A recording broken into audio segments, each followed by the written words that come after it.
I don't have much to say about this next piece. I didn't have a lot when I began writing it, other than there was something in the woods. With that, I picked up a pen and began writing. This is In the Darkness by E.T. Brother. Ben Pellner pulls into the gravel parking lot and turns the ignition off. He sits in his red Jeep Grand Cherokee for a moment, looks around the parking lot. There are a number of vehicles parked around. He counts 15 in all. He shakes his head. I hope they're not all in this stretch of woods, or it might not be very peaceful here. Well, maybe I'll find a nice quiet place. I need a nice relaxing place to camp for the night, Ben thinks. He takes the keys out of the ignition, gets out, grabs his bag, and shuts the door. He puts the keys in his pocket, puts his backpack on his shoulders, glances around the parking lot one more time, failing to realize that quite a few of the cars look like they have been here for a long time. 2 of them even have expired inspection stickers. He walks to the woods and begins to follow the path, with an idea of finding a good quiet place to camp for the night, a place with a nice view. Behind him, in the gravel lot, all the cars vanish, including his Jeep. He doesn't notice, though, because he never looks back. He is in the mountains, near the town of Pleasant View. The views are breathtaking. He has an idea that he might find a place to camp for the night with a spectacular view if he follows the path. Unbeknownst to him, though, he is not only leaving the parking lot and his Jeep behind, he is also leaving life as he knows it behind. Ben follows the path through the woods for 30 minutes. Then he walks around a curve in the path and stops. There is a clearing up ahead, and then beautiful blue open sky just beyond. It looks very promising. He begins to walk toward the clearing. The clearing is pretty big. The trail opens up and becomes much wider. He walks into the clearing, looks around, and realizes it used to be a small village. There's an old church and several houses around the clearing, plus the foundation for other buildings. He looks to the right of the path. There's an old sign. It is mostly covered by weeds and vines, but there is writing on it. Some of the writing is visible. He picks a stick up and begins to push the weeds off of the sign. The lettering on the sign is faded, but it's readable. It reads, Heaven's Footstool. He smiles, then laughs, and throws the stick down. He looks past the clearing at the open sky. There are mountains a little ways away. He imagines that there is a valley down below. He nods his head. Well, it's an odd name, but it seems to be a fitting one. I'm sure that is a fantastic view ahead of me. It will probably be breathtaking, he thinks. As he walks away from the sign, the lettering begins to fade away. New words begin to appear. They look brand new, as if they are being written by unseen hands at this moment. The lettering is bright red, blood red.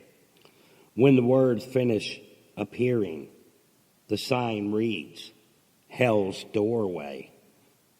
Ben walks into the clearing, looks at the white church. There is an old graveyard behind it, with crumbling headstones. The church is mostly overgrown by weeds and vines. It is beginning to sag in the middle. It probably won't be standing much longer. He looks around the old village for a moment. The houses are in as bad a shape as the church. He finally walks past the church and houses and walks to the edge. There is a valley below. It is a breathtaking view, a view to die for. He stands there for a few moments, admiring the view. Then he glances around and sees the perfect spot to set up his tent. He can't remember seeing the spot as he walked through the old village, but he chalks this up to being too focused on seeing the view. The spot seems perfect, as if it has been cleared specifically to set up a tent, as if others might have set up here before, and very recently. He walks to the spot, looks at it. It is perfect. There is no overgrowth, no weeds, nothing at all growing in the spot. It looks as if it was just cleared within the last few days, or possibly even today, perhaps getting it ready for his arrival. He looks at the spot for a moment, then looks around at the village. He has a moment of unease, but it quickly passes when he looks back at the view. He stands there, lost in the view for a few moments. Then he pulls his backpack off of his shoulders and begins to unpack. He begins to set the tent up and has it up in a little while. Unbeknownst to him, something watches him work. It is in the shadows, inside the church. It is something sinister, malevolent. When Ben finally finishes setting up his campsite, he pulls a chair out of his backpack, sets it up facing the view, and sits down. He begins to admire the view. He becomes lost in it, believing he is all alone, with just the birds and the trees around him for company. But he's failed to realize that he hasn't heard or seen a single bird since he got in the clearing, which might have struck him as strange if he had realized it. He is not alone, though. Something begins to make its way toward him. As he sits admiring the view, lost in it, something begins to move across the clearing. Something that has no business being in the clearing, because the clearing is filled with bright sunlight. A dark shadow is there, even though there is nothing nearby to cast a shadow. The shadow is dark, devoid of any light, darker than the darkest moonless night. The shadow moves across the clearing toward Ben. It is silent, but it moves steadily forward. He doesn't see or hear a thing. He is lost in the view, absorbed by the sight in front of him. There is great beauty everywhere he looks. The dark shadow creeps toward him. It is nothing and everything all wrapped into one. It is ageless. It has lived in this one spot for thousands of years. Inside the shadow, in the darkness, lives an unspeakable horror. The thing in the shadow is the reason that the village became a ghost town.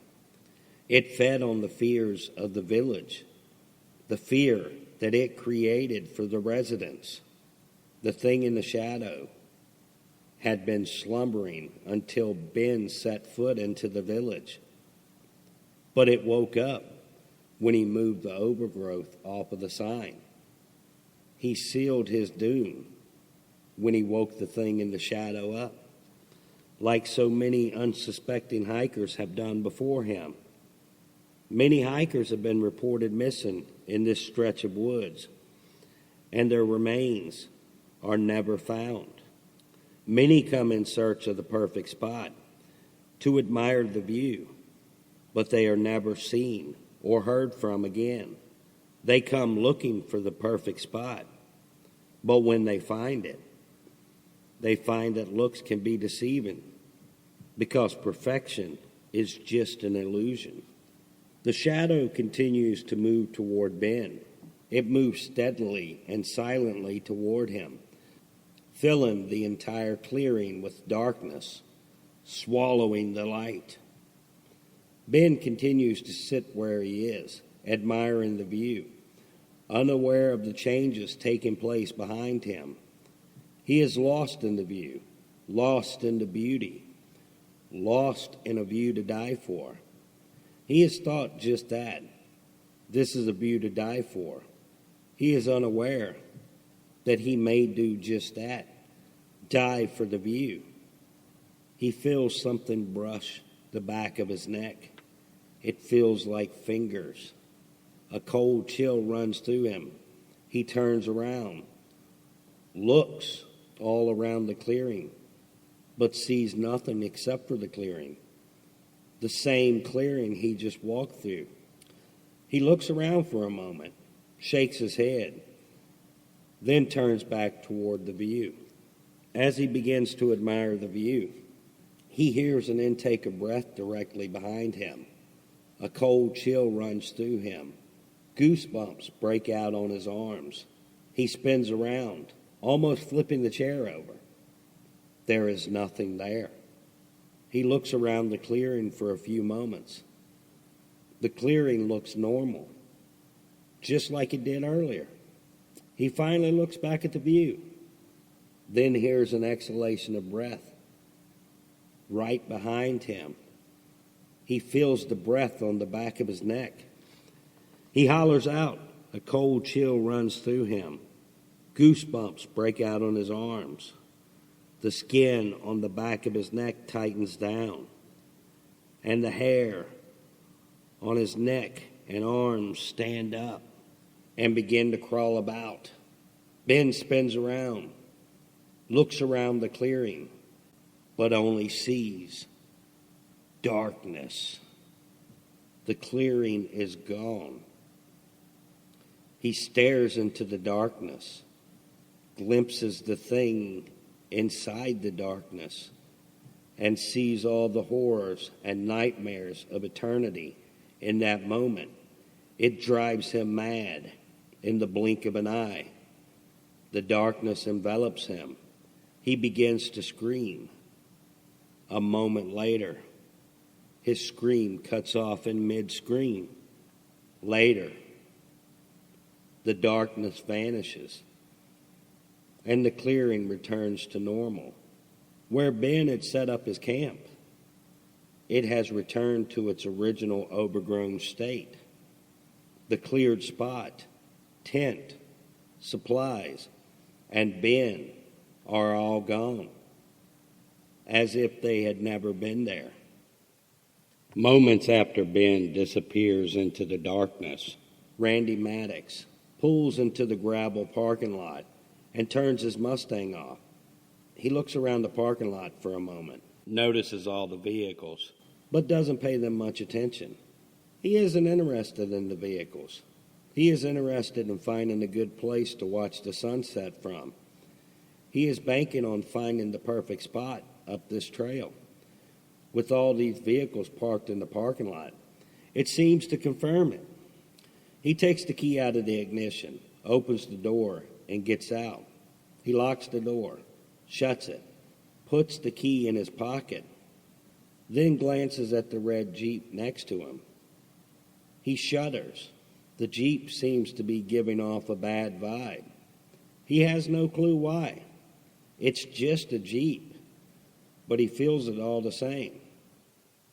He looks away from the Jeep, shakes himself, trying to rid himself of the feeling. He begins to walk toward the trail without looking back, so he fails to see that all the vehicles in the parking lot vanish, including his own. He walks into the woods, begins to follow the trail, and comes to a split in the trail 15 minutes later. The trail that he is following splits off and heads in 3 different directions. He looks at the 3 trails for a moment and finally chooses the center one. It is the same trail